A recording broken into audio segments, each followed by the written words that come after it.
capítulo 7, versículo 30. Paramos em Moisés. Estevão foi acusado por alguns invejosos e foi acusado de falsas palavras contra o templo, contra a lei, contra Moisés. Testemunhas essas que foram compradas, foram subornadas, porque Deus começou a agir por intermédio na vida de Estevão, com poder, com sinais, com milagres, e eles iam debater com Estevão, porque Estevão justificava: olha, esse milagre que aconteceu não foi no meu poder, mas foi debaixo do poder do Espírito Santo, aquele que Jesus Cristo, né, e pregava sobre Jesus. E eles não queriam que os apóstolos ou ninguém falasse sobre Jesus. E eles iam debater com Estevão, e Estevão, cheio de sabedoria, debatia com eles e conseguia calá-los. Mas isso não fez com que eles se arrependessem, se convertessem a Cristo. Muito pelo contrário, só aumentava o seu ódio. Então eles pegam Estevão, fazem falsas denúncias. E então Estevão agora está diante do Sinédrio, está sendo julgado. São acusações seríssimas. Estevão está correndo o risco de ser preso, de ser açoitado, até mesmo morto, à semelhança de Jesus. Mas ele não se intimida. Inicia o seu discurso de defesa de maneira respeitosa, tratando os membros do Sinédrio, 71 homens, formado pelos fariseus, saduceus, escribas, os anciãos, tratando os homens da mesma idade que ele por irmãos. Os mais velhos ele chama de pais. Isso está no versículo 2 do capítulo 7. E aí ele inicia o seu discurso, porque ele está sendo acusado de falar contra o templo, contra a lei que Deus deu a Moisés, para que Moisés transmitisse à nação de Israel. Falasse sobre as religiões, os costumes, os hábitos religiosos daquela nação. Jesus recebeu as mesmas falsas acusações. Mas Jesus, nem Estevão, nem apóstolo, falou contra o templo, falou contra os costumes, falou contra a lei. Jesus cumpriu a lei.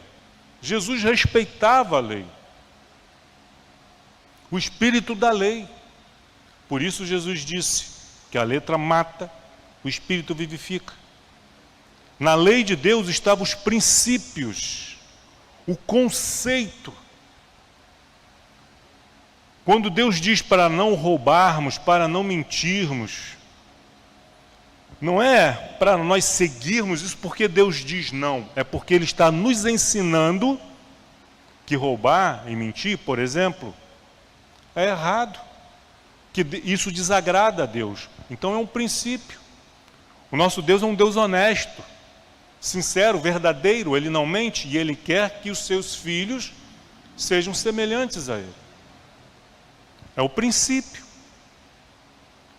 E Jesus honrou a lei. Os apóstolos honraram a lei, mas como não tinha aqueles hábitos, aqueles costumes, o lavar as mãos, o guardar o sábado, há um princípio. E é isso que nós precisamos entender. E é isso que Jesus, os apóstolos e Estevão ensinava o povo. Ele não falava mal. Ele apenas esclarecia, trazia luz para que aquelas pessoas religiosas que estavam amarradas, presas a um ritual, não compreendiam. Que não é pelo cumprimento da lei que nós somos salvos, mas pela graça, pela misericórdia. Porque a lei ela não pode salvar o homem. Ela apenas mostra o quanto o homem é pecador. Eu costumo perguntar, assim, a nível de ilustração. Hoje, os meios de transporte, os ônibus, vagões de trem, de metrô, as barcas, têm lugares exclusivos para idosos, deficientes, gestantes, pessoas com crianças de colo. Está lá o lugarzinho marcadinho lá. Isso é novo. Foi uma lei que foi criada, sei lá, uns 20 anos atrás. Mas antes disso, não existia essa lei. Não havia essa lei. Mas havia uma lei moral. Se entrasse um idoso, um deficiente, uma gestante dentro de um ônibus, os homens que estavam ali sentados, eles faziam questão de ceder o lugar, mesmo não tendo a obrigatoriedade. Vocês estão entendendo? Porque era uma questão moral. Os homens se sentiam honrados em poder ceder o lugar para uma senhora grávida. E hoje, nem mesmo com a obrigatoriedade, essa geração de homens se incomodam de ver um idoso ali tentando se equilibrar nas freadas do ônibus. Ele simplesmente recosta a cabeça, finge que está dormindo, que não está vendo, que não é com ele. A lei existe, mas ela sempre existiu. A da cortesia, da boa educação, do amor ao próximo, sempre existiu. Mas pelo homem, na sua degradação moral, com o avanço da sociedade, o homem foi se degradando moralmente. Nós não estamos evoluindo moralmente, nós estamos regredindo.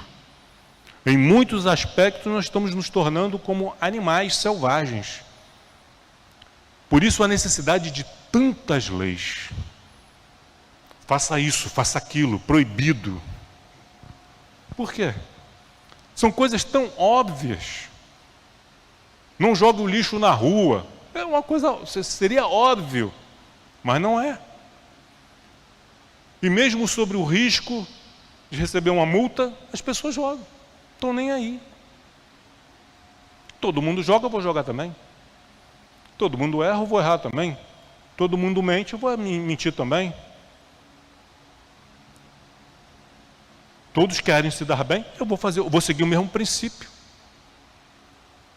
E foi isso que o Filho de Deus, Jesus Cristo, nosso Senhor e Salvador, tentou trazer luz, trazer entendimento.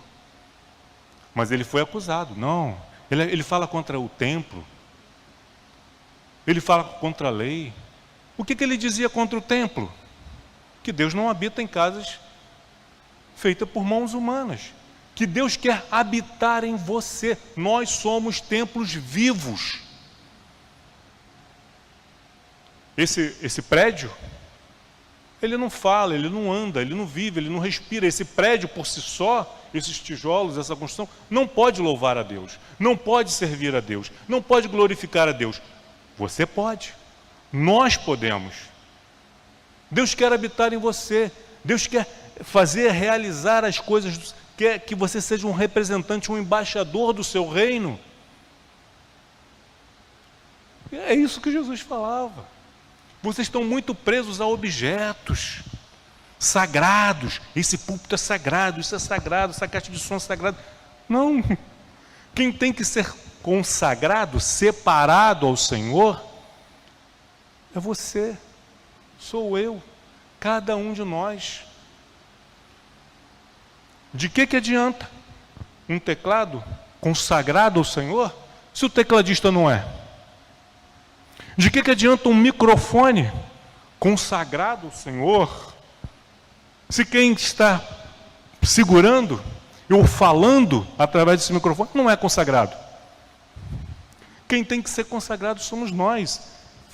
E essa é o espírito da lei. Mas os religiosos, não, está falando mal. Então, Estevão agora está diante do Sinédrio. E hoje pela manhã, demos início à sua explanação, e ele começa falando sobre Abraão, que não era israelita, a nação de Israel nem existia ainda. Ela iria começar por intermédio de um casal de idosos, uma mulher estéril, na sua juventude, e agora, se quando o jovem não podia ter filhos, agora que a idosa muito menos, mas para Deus não há impossíveis. E ele começa, foi lá na Mesopotâmia, não foi aqui em Israel que Deus chamou Abraão. Abraão estava na Mesopotâmia. Foi no Egito, quando José ainda era escravo, prisioneiro, que Deus abençoou, que Deus guardou. Se Deus quiser abençoar, e Deus quer, porque Deus é amor, estar nele, abençoar a vida do ser humano faz parte da essência de Deus. Então, o desejo de Deus é nos abençoar. Só que nós, na nossa incredulidade, olhamos para nós mesmos, olhamos para o nosso interior e vemos apenas a nossa incapacidade, a nossa limitação. Porque eu isso, eu aquilo, eu não sei o quê, eu não... Estamos limitando Deus. E Estevão está mostrando, pela exposição da história de Israel, começando em Abraão, até Davi. Aí ele passa pelos patriarcas, Abraão, Isaac, Jacó, fala de José no Egito, está agora em Moisés.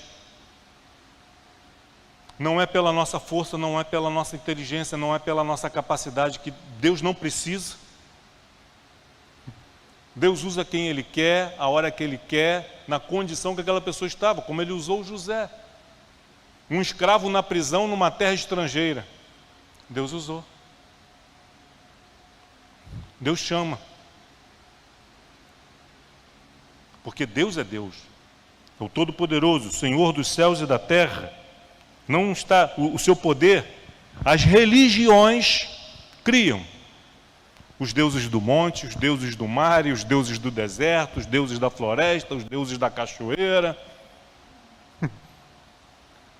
Mas a Bíblia nos ensina que existe apenas um Deus. E Ele é Deus em todos os lugares. Jonas estava no ventre lá do grande peixe, nas profundezas do mar, e Deus estava lá com ele. Com o povo no deserto, e Deus estava com ele. Com José no deserto, no Egito, e Deus estava com ele. Com Abraão na Mesopotâmia, e Deus estava com ele. Deus está conosco aqui agora no Coelho São Gonçalo.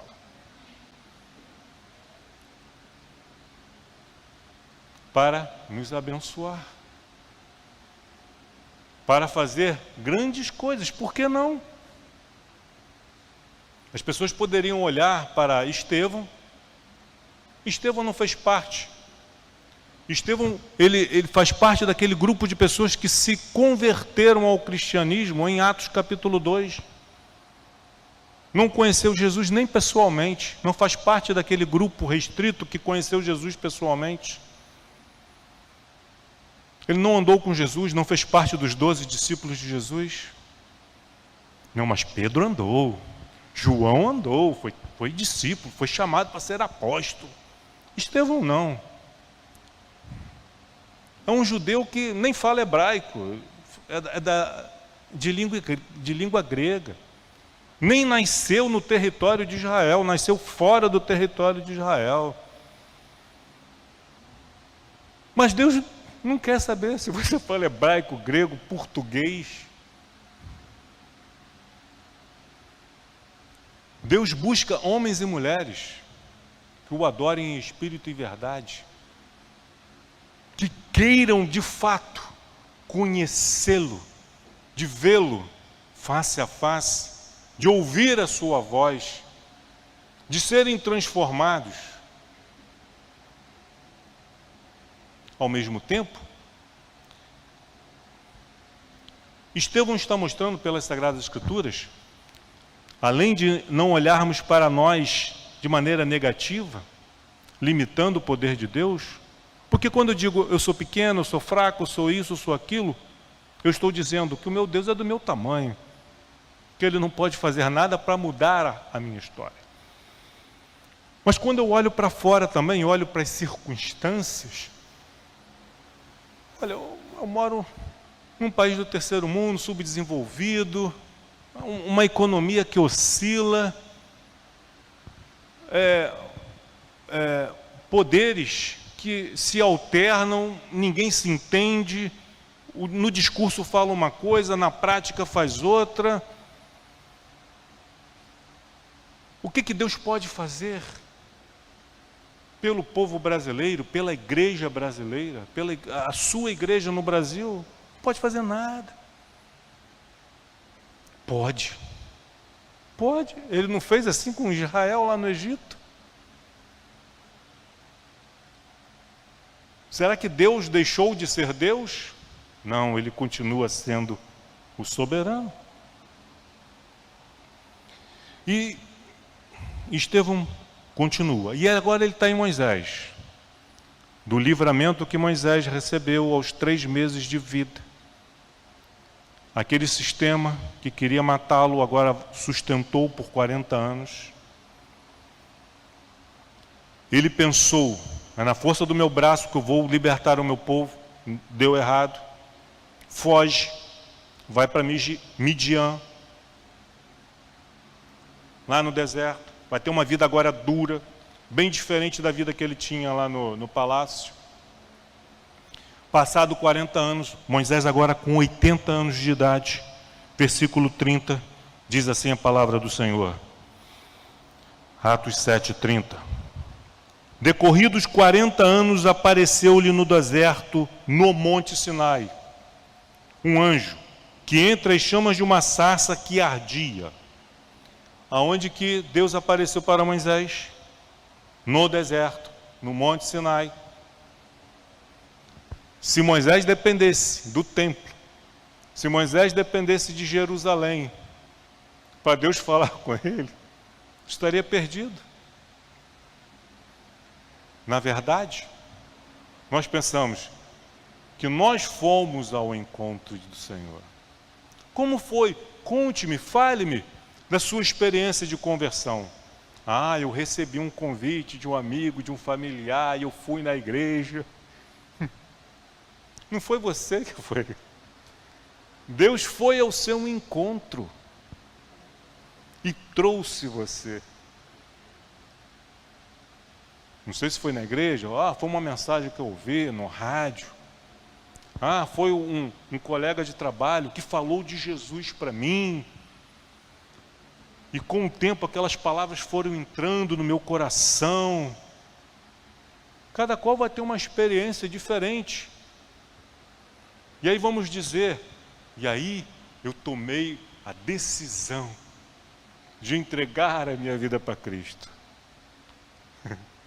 Nós tomamos a decisão, mas foi Deus, foi o Espírito Santo que nos cativou, que foi entrando no nosso coração duro.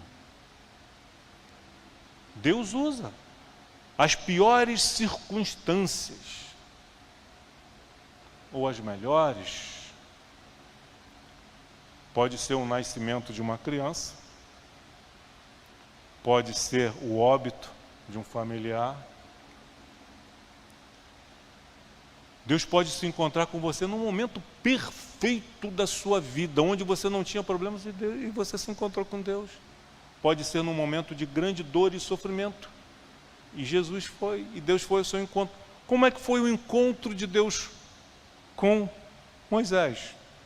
Ele estava lá, acordou naquele dia, lavou o rosto, tomou seu café, tomou seu banho, saiu para trabalhar, deu um beijinho na esposa, nas crianças. Vou conduzir agora as ovelhas, o rebanho, vou levá-las para beber água, para pastar. E estava lá. De repente ele vê uma sarça ardente, um arbusto muito comum naquela região, ali do deserto do Monte Sinai, oleosa, e no calor do dia, aquele óleo que tem, né, nos caulezinhos dela, entra em combustão espontânea, por causa do calor do sol. Ela entra em combustão espontânea, pega fogo, mas se consome. Ele já tinha visto isso. Isso não era algo anormal, incomum, para quem estava ali já há 40 anos. Já tinha visto isso antes. E aí pegava fogo, ficava ali, a raiz, depois ela brotava, crescia de novo, e pegava fogo, e crescia, brotava de novo. É assim, era o ciclo. Mas aquela sarça em especial, ela não se consumia. Estava pegando fogo, mas não se consumia. Era o ponto estranho. O seu coração já pegou fogo alguma vez? O meu já pegou fogo muitas vezes. Muitas vezes se consumiu. Tristezas, decepções, dores, pega fogo e se consome. Mas aí Deus vai pela sua graça e misericórdia e recompõe. Mas houve uma vez que o coração pegou fogo e não se consumiu. Foi o momento que nós nos encontramos com Deus. Você lembra o dia que você se encontrou com Deus verdadeiramente? Que você chorou, se emocionou, seu coração ardia, você não entendia o que estava acontecendo. Eu, por exemplo, eu ri e chorava ao mesmo tempo. E o coração não se consumiu. Deus falou com Moisés lá no deserto, lá no Monte Sinai. Deus pode falar com você, com seu ente querido, com seu amigo de trabalho, com seu vizinho, sem a necessidade de estar aqui. Você não está lá? Você não está na sua casa? Você não está no seu trabalho de segunda a sexta ou de segunda a sábado? No seu plantão? Deus está lá, através de você. O seu amigo, o seu parente, não precisa vir aqui para ouvir falar de Jesus. Você que está lá, fale de Jesus. E aí, se vai vir para cá, você vai se tornar membro de alguma outra igreja mais próxima da casa dele, não importa. O importante é que você foi instrumento de Deus para a salvação daquele que estava perdido. Foi levantado, Moisés é que foi levantado por Deus. Lá no deserto, no Monte Sinai, para voltar ao Egito. Não para reivindicar o seu posto de príncipe no Egito. Você vai voltar lá, você tem direitos. Você, embora fosse filho adotivo da filha do faraó, mas você era filho dela. Então você tem direito. Volte lá, reivindique sua posição como faraó. Torne-se faraó. E então, na posição de faraó, liberte o povo. Não foi isso. Você vai voltar lá e você vai falar com o faraó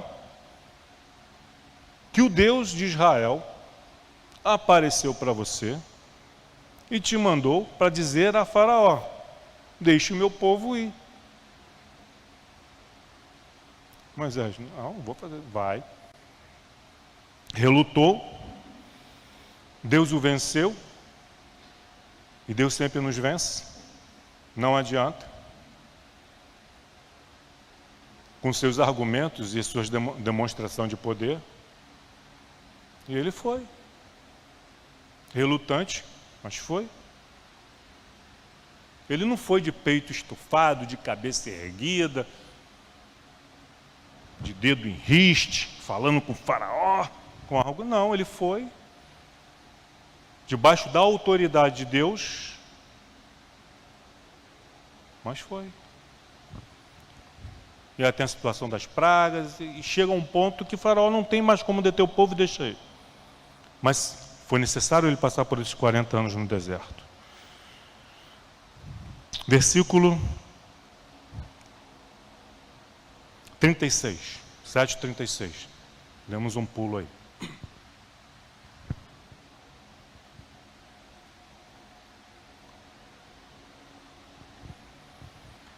E este Moisés, que ele está falando aqui para o Sinédrio, este Moisés que vocês me acusam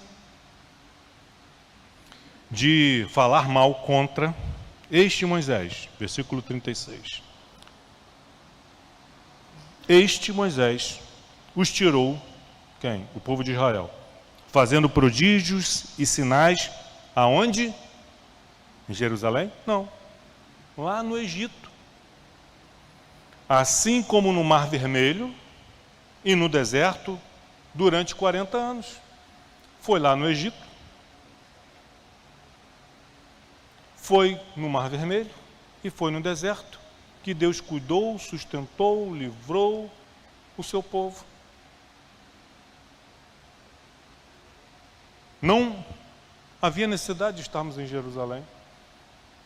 Terra Santa, onde é a Terra Santa? Conheça a Terra Santa. Viaje à Terra Santa. Tem que ser aqui, aonde você vive. Terra Santa tem que ser a sua casa, tem que ser o seu lar. Nós temos que fazer do lugar onde nós habitamos, nós vivemos, Terra Santa. Terra Santa não é aqui, não é lá, não é acolá. Terra Santa é onde Deus está. Porque quem santifica o lugar é a presença de Deus. Tanto é que o Senhor disse para Moisés, no versículo 33, disse-lhe o Senhor: tira a sandália dos pés, porque o lugar em que estás é terra santa. Então eu tenho que ir lá para o Monte Sinai, porque lá é terra santa. Não, terra santa é onde Deus se manifesta, onde Deus fala com você, onde Deus tem um encontro com você, é onde Deus transforma a sua vida, é onde Deus te abençoa, é onde Deus te liberta. Ali é terra santa. Disse Jesus a seus discípulos: ide por todo mundo, pregai o evangelho a toda criatura. Todo mundo. Quando Jesus falou isso, ele estava incluindo o Brasil. Olha que o Brasil nem existia na época como nação, não era conhecido. Por todo mundo, pregai o evangelho a toda criatura. Se fosse nos dias de hoje, a todos os povos, todas as nações. Independente da sua nacionalidade, independente da sua raça, independente da cor da sua pele, a todos. Ide pregai o evangelho a todo mundo, a toda criatura, ensinando-os a guardar tudo o que vos tenho dito. Fale para eles do amor de Deus, do sacrifício. O sacrifício, o que os apóstolos falavam a respeito dos sacrifícios no tabernáculo, no templo? E eles dizem: fala mal contra os costumes. É que hoje não há mais a necessidade da matança de animais, de derramamento de sangue que havia no templo. Por quê? Aquilo ali era sombra, apontava aqueles cordeiros que eram mortos, que o seu sangue era derramado, apontava para aquilo que Cristo iria fazer. Para quem estava no passado, apontava para o que Cristo iria fazer. Para nós que já estamos no futuro com relação àquela época, é desnecessário. Não temos mais a necessidade de matar animais, porque Jesus Cristo, o Cordeiro de Deus, já morreu por nós, para a remissão do nosso pecado. Para aqueles que presenciaram isso, e para todos aqueles que vierem a crer por intermédio da pregação do Evangelho. Cristo já morreu por você e por mim. Ele pagou o preço. A dívida impagável que nós tínhamos com Deus já foi paga. O que nós poderíamos oferecer a Deus, dar a Deus, pela dívida que nós tínhamos? Nem todo o ouro do mundo poderia. Nem todo o ouro, prata, nem todas as pedras preciosas, nem todos os poços de petróleo, nada poderia pagar a nossa dívida. Só mesmo alguém santo, puro, sem mácula, sem pecado, morrendo não pelos seus pecados, mas pelos nossos pecados. Poderia. Então era isso que era ensinado, isso que era pregado. Ele fala mal contra os costumes, fala mal contra a lei. Ele está interpretando a lei. A lei aponta para Cristo. Os rituais apontam para Cristo. Cada detalhe do Antigo Testamento aponta para Cristo. Quando Deus disse lá para Adão e Eva, lá no iniciozinho da humanidade, que da mulher haveria de nascer aquele que iria pisar na cabeça da serpente, estava apontando para Cristo.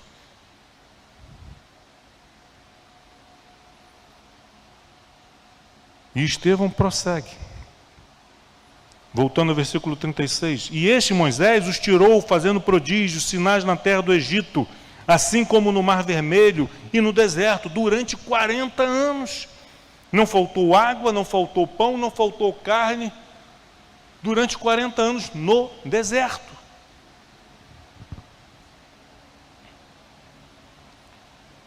– 37.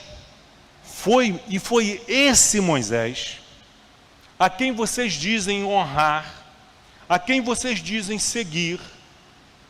Foi este Moisés quem disse aos filhos de Israel: Deus vos suscitará dentre vossos irmãos um profeta semelhante a mim, falando de Jesus.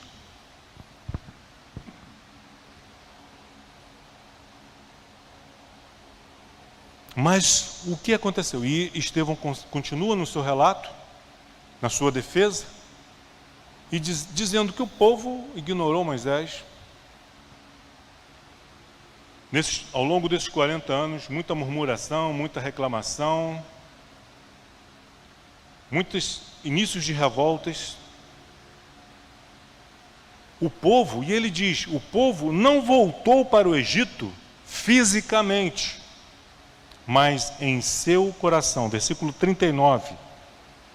A quem nossos pais, está falando de Moisés, a quem nossos pais não quiseram obedecer, antes o repeliram, e no seu coração voltaram para o Egito. Eu estou aqui na igreja, sou membro da igreja. Ah, mas meu coração está lá no mundão. É isso. Eles estavam no deserto lá, porque eles não tinham como voltar. Então eles eram obrigados a ficar ali, com o povo de Israel. Mas no seu coração, eles tinham saudade do Egito. Tinham saudade do mundo. Lá, eu era escravo. Ah, mas não sei, tem uma coisa em mim, sabe, que eu gostava daquilo ali. Eu gostava daquela escravidão. Eu gostava de ser escravo. Eu comia alho, cebola, não tinha carne, mas era bom. E esse povo que era escravizado chega no deserto. Queremos carne, queremos pão, queremos isso. Povo exigente. Somos nós.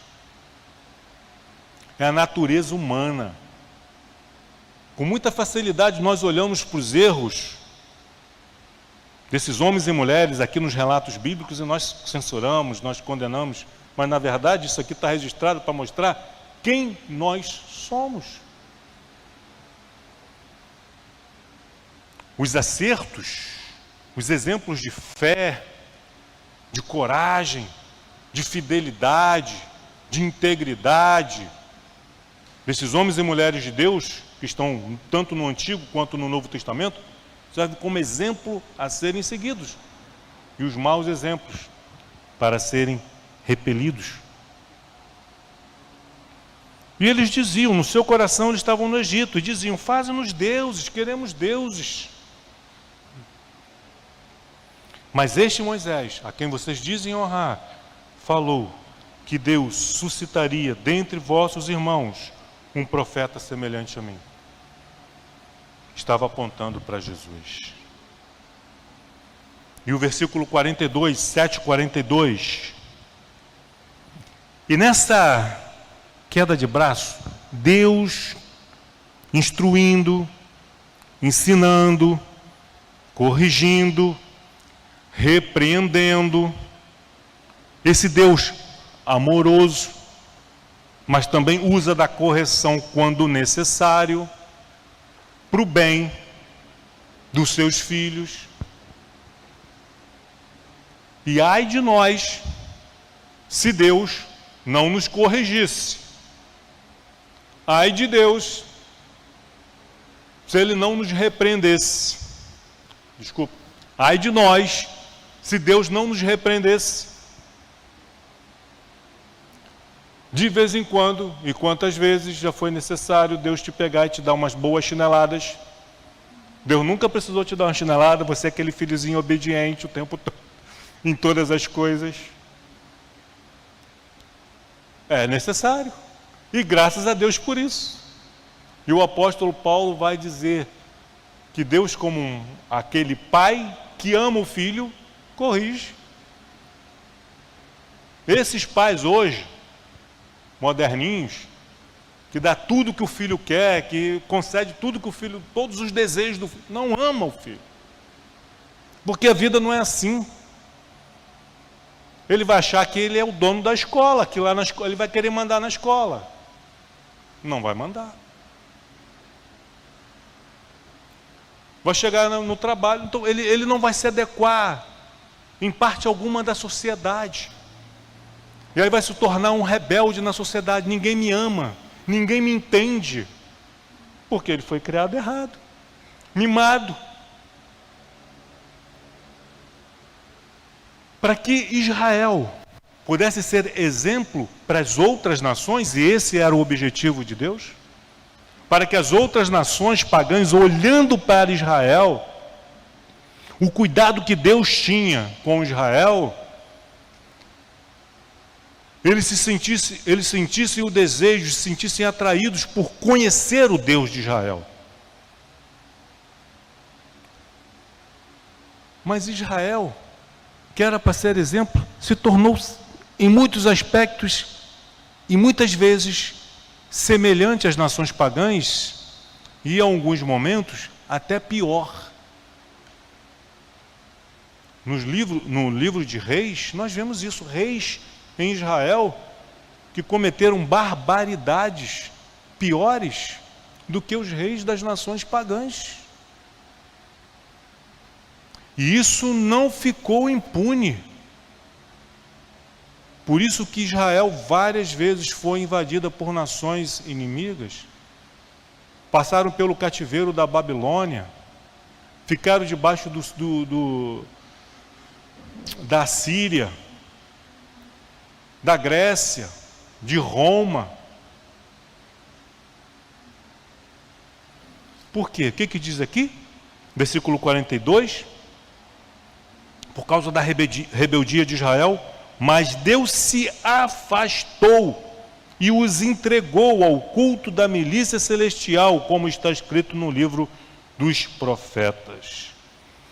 Ó casa de Israel, porventura me oferecestes vítimas, sacrifícios, holocaustos e sacrifícios no deserto, pelo espaço de 40 anos, e acaso não levantastes o tabernáculo de Moloque, Deus pagão, e a estrela do Deus Renfã, figuras que fizestes para as adorar? Por isso vos desterrarei para além da Babilônia. Israel era uma nação adúltera, a quem Deus desposou, tomou como esposa, mas insistia em adulterar, trair Deus com outros deuses. Aí Deus disse: bom, é isso que vocês querem? É. Então tá bom, vai. A pior coisa que pode acontecer a um ser humano é quando ele insiste em fugir da presença de Deus, em desobedecer a Deus, e Deus diz assim: é isso que você quer? É. Então vai. É a pior coisa. No início, essa pessoa vai ter uma sensação de liberdade. Que maravilha! Agora eu vou poder fazer tudo o que eu quero. Mas ele não vê, ele não enxerga que essa liberdade, aparente liberdade, é porque ele é escravo dos seus desejos, do seu coração. E vai levá-los a lugares que ele não gostaria de ir. Vai levá-lo a comer coisas que ele não queria comer, que ele achou que não. No início vai ser tudo uma maravilha. O mundo e o príncipe do mundo vai te receber de braços abertos, com festa.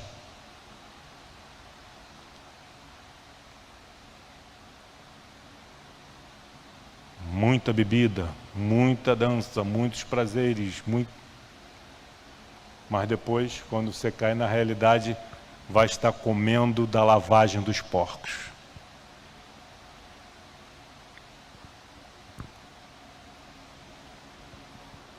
Então a pior coisa que pode acontecer a um ser humano é ouvir de Deus. Você quer ir, meu filho? Vai. Não vou te obrigar. Você vai, mas saiba que o mundo não vai te tratar com o mesmo amor que eu te trato. Se eu imponho regras, é para o seu bem. Se eu digo para você, não faça isso, é porque eu sei as consequências. Essa é a lei de Deus. É para o nosso bem, é para o seu bem, é para a nossa proteção. E ele continua. Está sendo ouvido pelo Sinédrio. Aí o templo, agora o templo. E aí chega em Davi. Davi teve o desejo de construir um templo para o Senhor.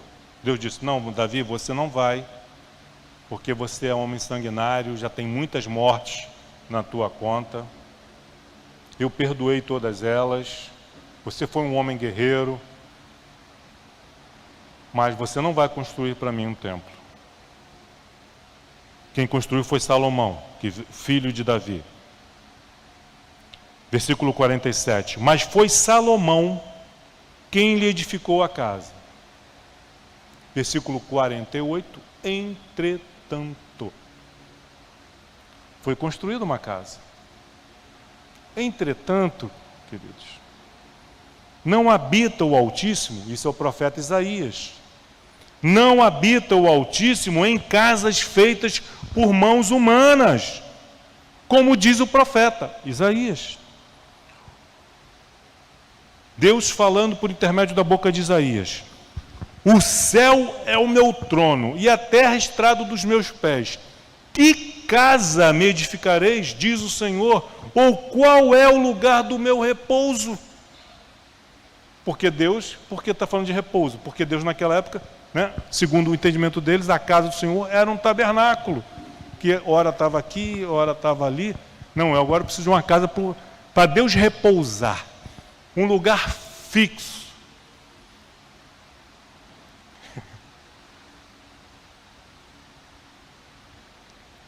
Só rindo.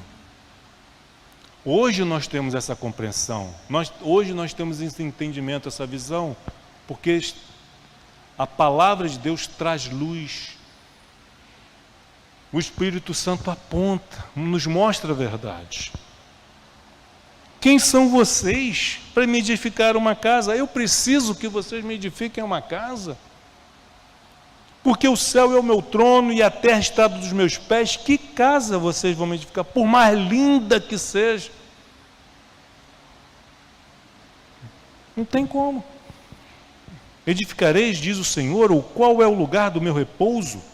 Não foi porventura a minha mão que fez todas essas coisas?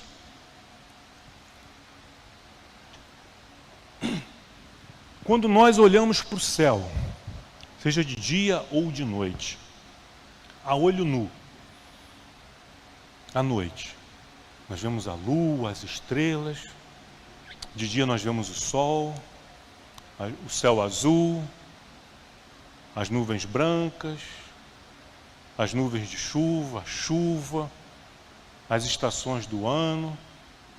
Quem fez essas coisas? Foi Deus.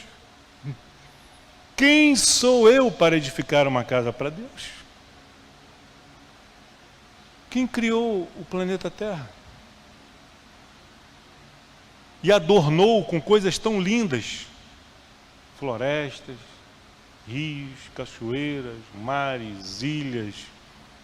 Quem sou eu para edificar uma casa ao Senhor? Nós precisamos de um lugar para nos encontrar. Nós precisamos desse espaço. Mas Deus não. Nós precisamos nos reunir. Nós precisamos de um lugar para estarmos juntos. Mas Deus precisa? Por tudo que já foi exposto aqui por Estevão, Deus precisa? Deus não precisa. Ele nos concede, Ele nos dá isso aqui para suprir as nossas necessidades. Se isso aqui fosse apenas um terreno, estaríamos sujeitos ao sol, à chuva, mas aqui estamos protegidos. Quem precisa dessa proteção? Somos nós.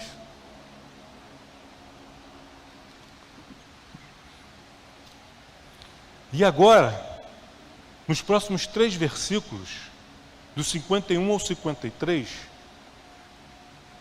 Estevão sai da posição de réu para promotor.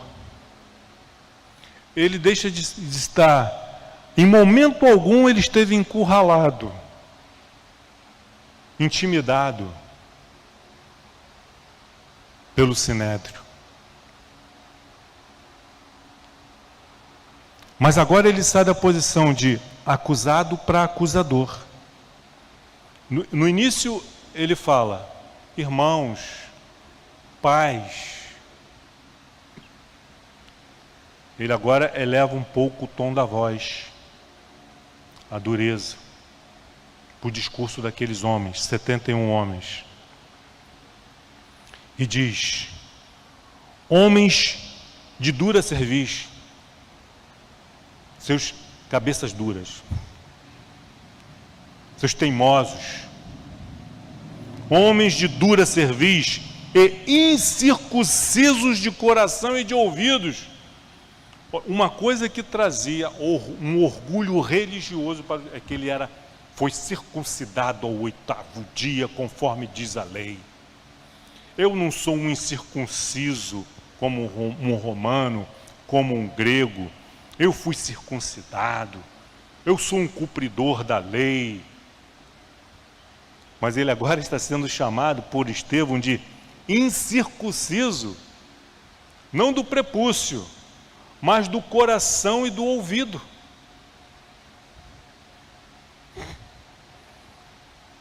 Vós sempre resistis ao Espírito Santo. E aqueles homens agora começam a ficar chocados. Estevão tinha 71 dedos apontando para ele.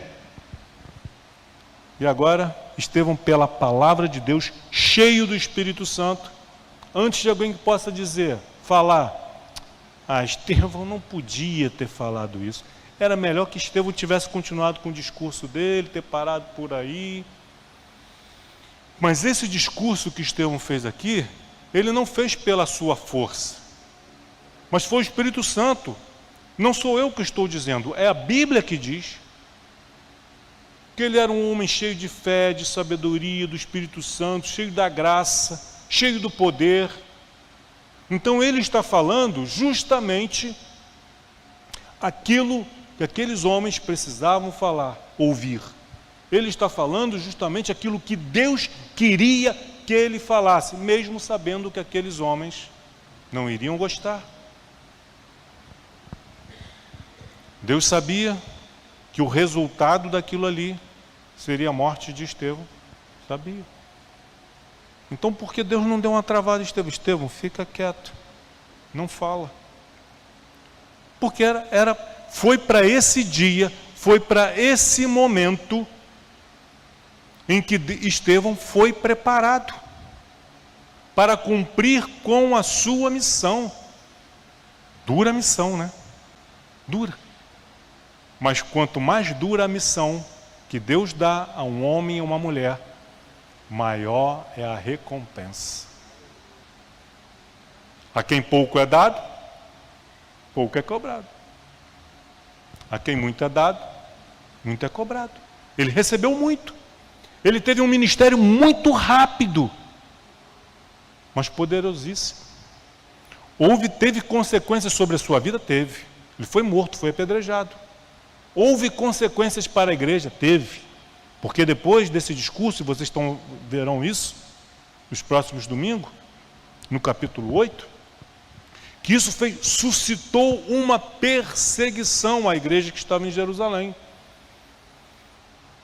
E a esses irmãos dispersos de outras nações, que eram judeus, mas de língua grega, que estavam agora residindo em Jerusalém, por causa da perseguição, eles voltam para os seus países de origem, e lá eles vão abrir igrejas em outros lugares, para que se cumprisse a palavra do Senhor, para que saísse do comodismo.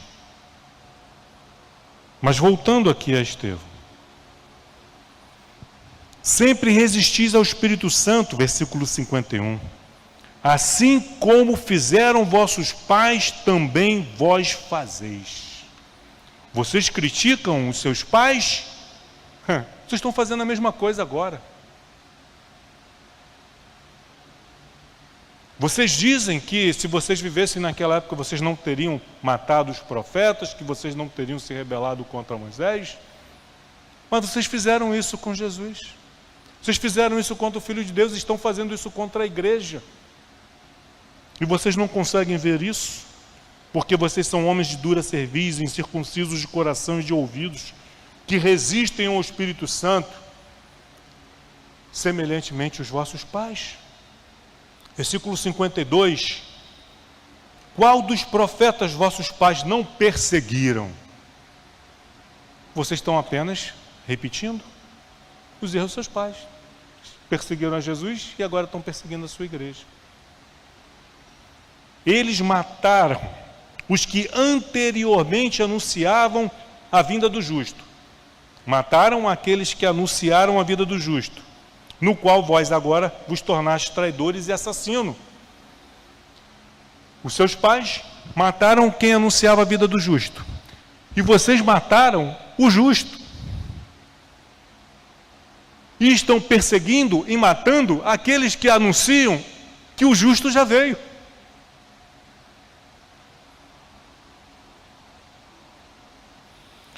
Vós, versículo 53, vós que recebestes a lei por ministério, como missão, vós que recebestes a lei por ministério de anjos e não aguardaste. Vocês receberam a lei, vocês impõem a lei, mas vocês mesmos não guardam a lei. Hipócritas, sepulcros caiados, usando as palavras de Jesus. Vocês que dizem não mintam, mentem. Vocês que dizem não roubam, não roubem, roubam.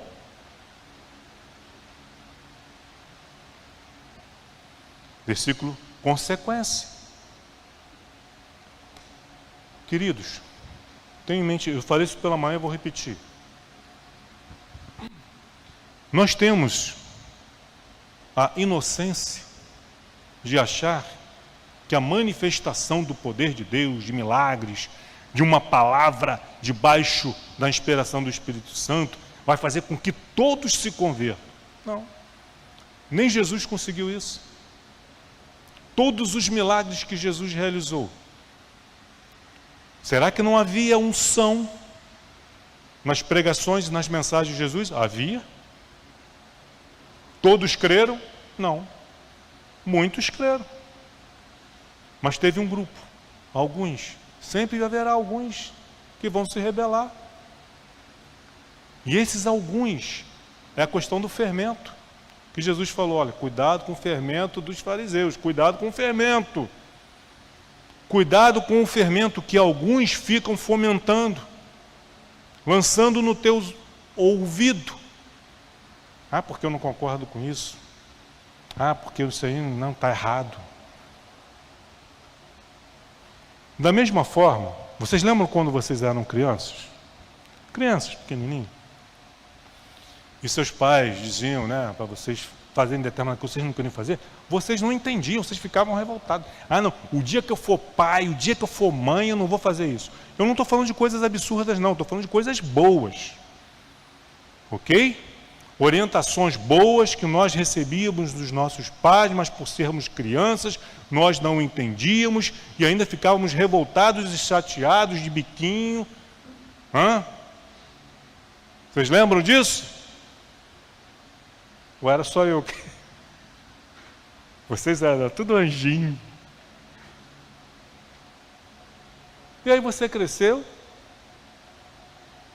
se tornou pai e mãe, agora você entende por que o seu pai e sua mãe impunham regras.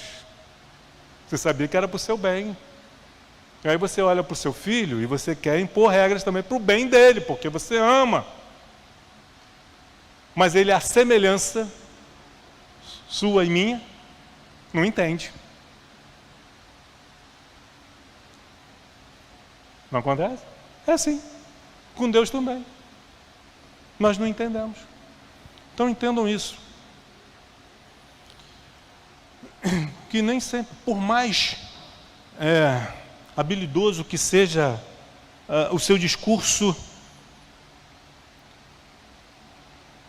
a sua pregação, a sua defesa, a defesa do Evangelho, isso vai fazer com que muitos se convertam, se arrependam, entreguem suas vidas para Jesus, mas também vai gerar muita inimizade.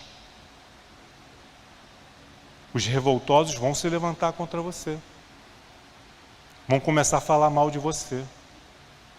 Eu não gosto dele. Mas por que você não gosta dele? Porque eu não gosto. A maneira que ele fala, a maneira que ele anda, a maneira como respira, eu já não gosto. Eu não gosto.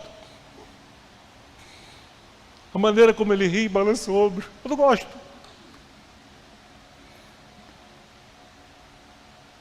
Não tem mais razão, não gosto. Porque o Espírito que está nele não é o que está em você. Pura e simplesmente. Jesus se calou diante dos seus acusadores. Adiantou? Não, morreu do mesmo jeito. Estevão falou, fez um discurso longo e bem planejado, bem arquitetado. Adiantou alguma coisa? Não, morreu do mesmo jeito.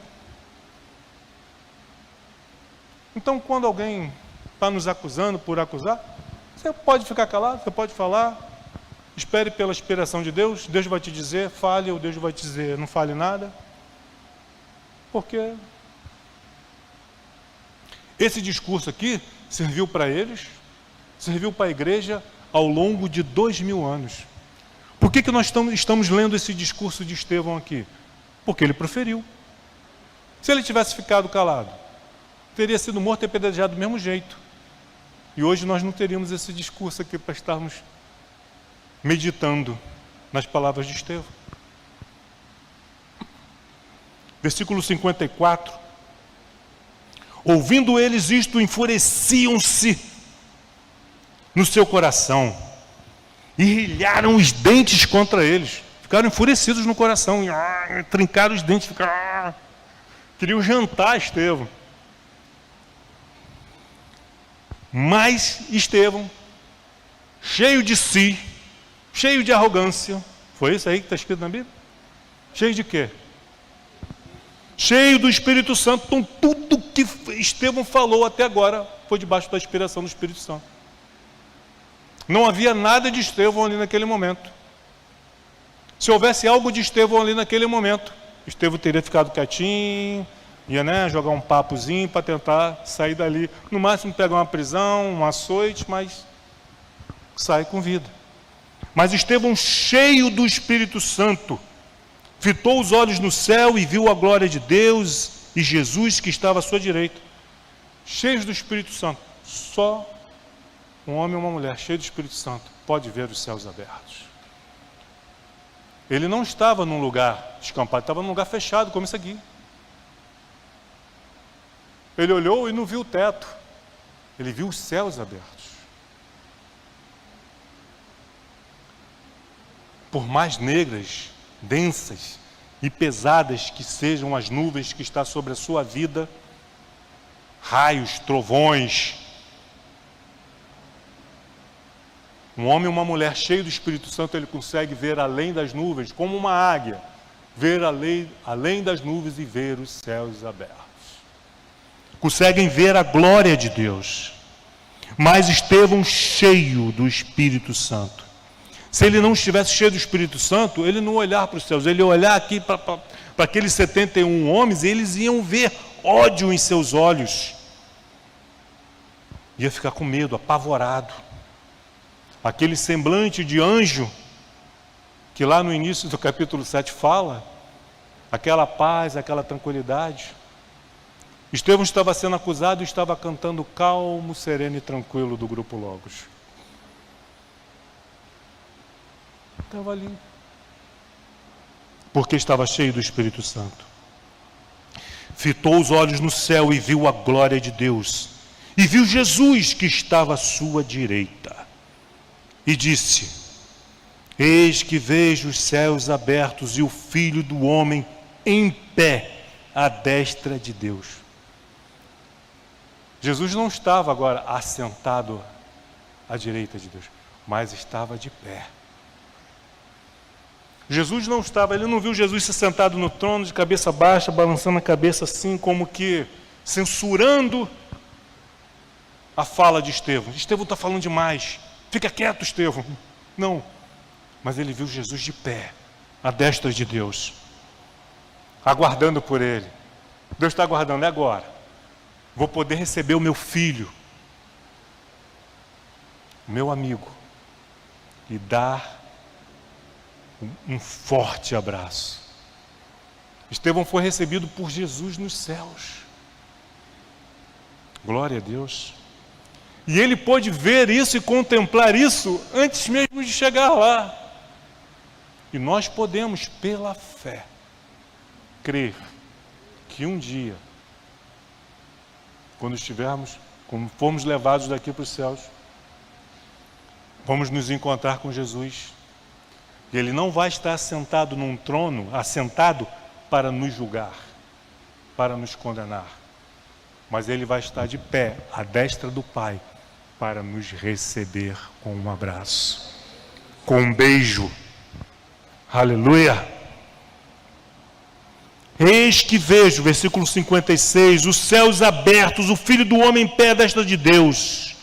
E eles, ouvindo isso, versículo 57, eles, porém, clamando em alta voz, começaram a gritar, porque eles, não queremos ouvir isso. Tentaram abafar a voz de Estevão, com gritos.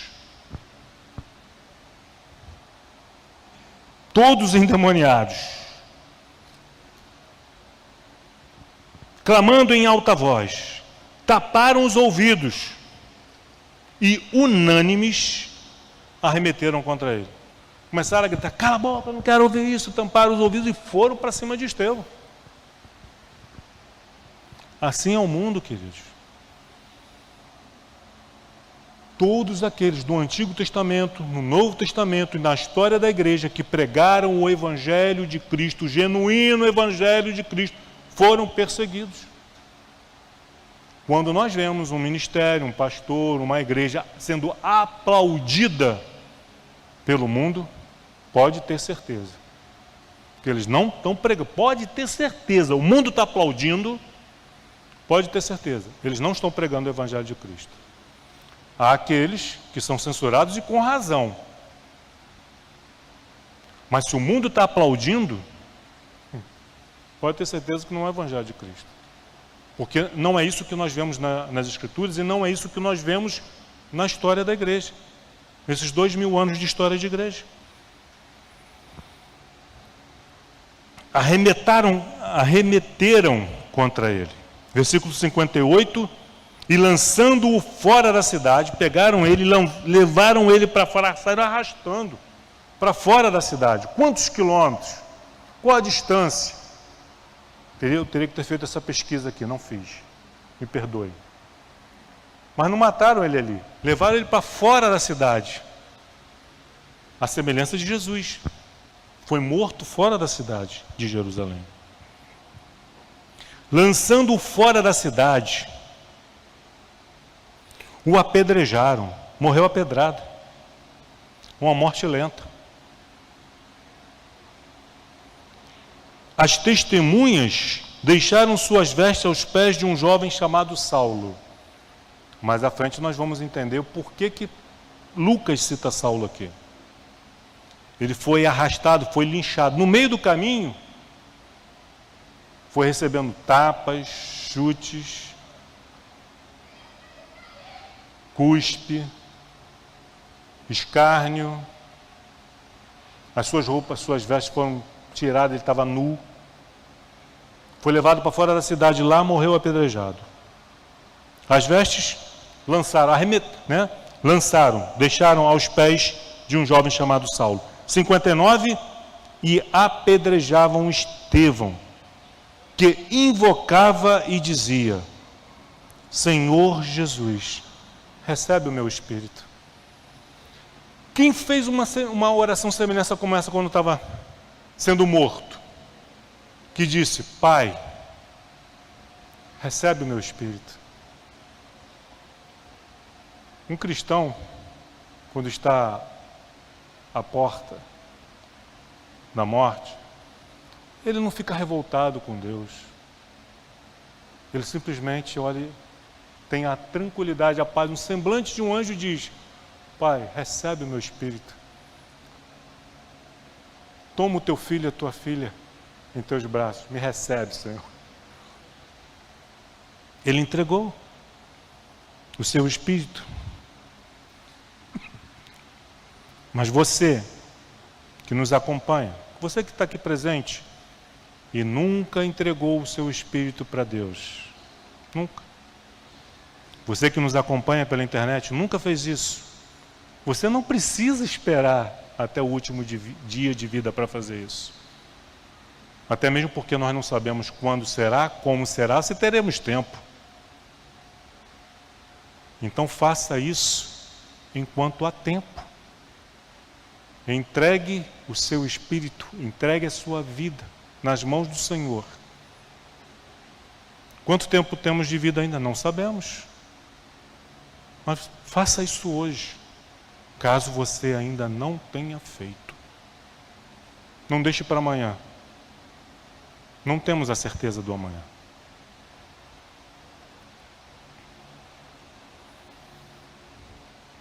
Senhor Jesus, recebe o meu espírito. Então, ajoelhando-se, clamou em alta voz. Alta voz.